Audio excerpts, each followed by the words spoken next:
It rarely arrives all at once. Most of the time, it slips in quietly. One morning, you wake up, unlock your phone, and start scrolling. Someone your age just announced something big, a promotion, a wedding, a new apartment, a life update that looks settled, confident, complete. You pause for a second, then scroll, then another post, then another, and suddenly there's a pressure in your chest you can't quite name. You're not exactly jealous, it's something heavier than that. You feel late, like you missed a turn somewhere, like everyone else was handed a map and you're still spinning it around trying to figure out which way is north. This is what it feels like to believe you're behind in life. Not failing, not broken, just behind. And the hardest part is that no one can see it. From the outside, you look fine.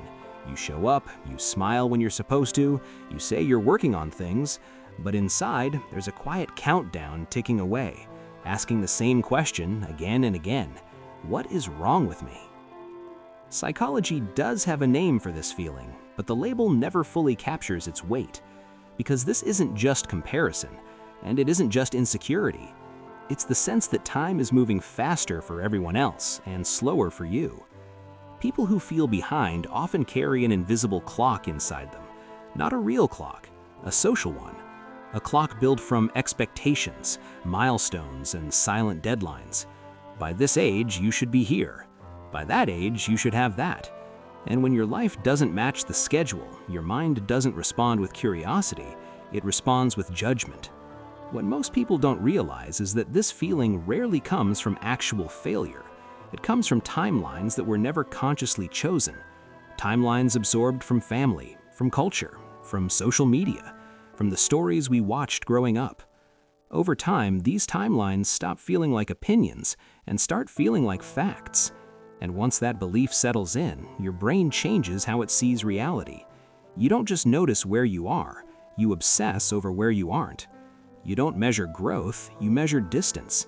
The distance between who you are and who you thought you'd be by now.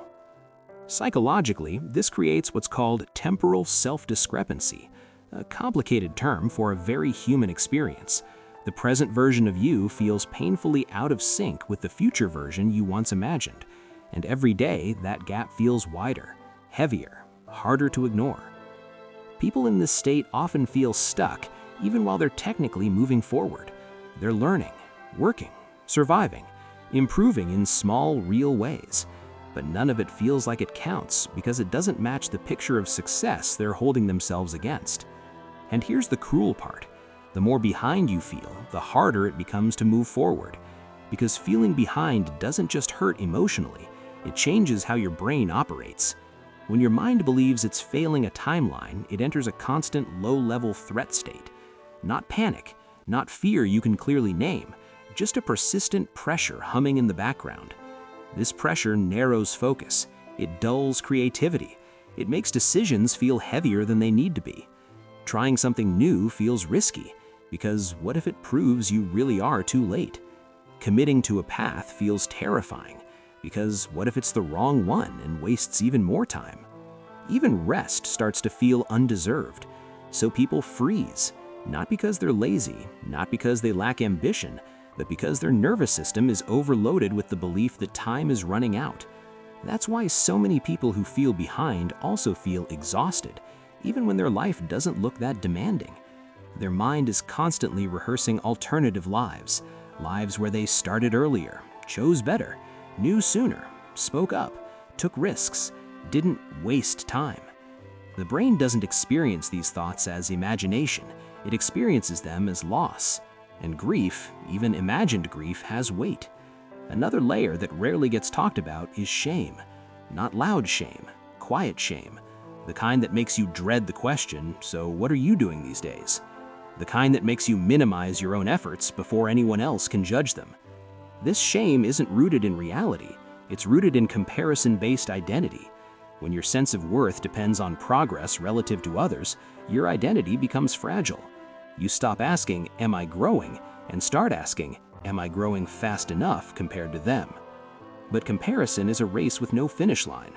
Psychological research shows the human brain was never designed to compare itself to hundreds or thousands of peers at once. For most of history, comparison happened in small circles, a family, a village, a handful of people. Today, your brain compares your private, unfinished life to everyone else's curated highlights, and your mind doesn't know the difference. It reads constant upward comparison as evidence of inferiority. That's why feeling behind often distorts self-image. People begin to see themselves as slower, less capable, somehow defective. They rewrite their personal story to explain the delay. I'm just not disciplined. I'm bad at life. Everyone figured it out except me. But these aren't insights. They're conclusions drawn from incomplete data. What's rarely acknowledged is this: feeling behind is often a sign of delayed alignment, not delayed ability. Many people move slowly not because they lack potential, but because they're trying to build a life that actually fits them. And fit takes time, especially in a world that rewards speed over depth. People who feel behind are often more reflective. They question paths instead of blindly following them. They think deeply before committing. They hesitate not because they're incapable, but because they're trying not to build a life they'll later have to escape. But reflection doesn't look impressive on a timeline. There's no post for inner clarity, no celebration for choosing not to rush, no applause for outgrowing dreams that were never yours. So from the outside, it looks like stagnation. From the inside, it's often quiet reconstruction. Another overlooked factor is emotional backlog.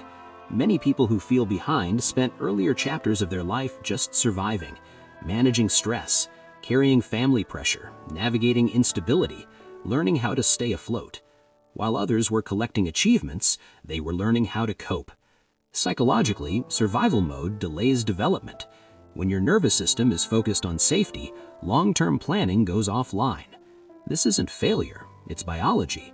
But later, when life finally becomes calmer, the comparison begins. You're safe now, the world says, so why aren't you ahead? Because safety came late, and healing takes time. People who feel behind often underestimate how much unseen work they've already done. Emotional maturity, self-awareness, resilience, empathy.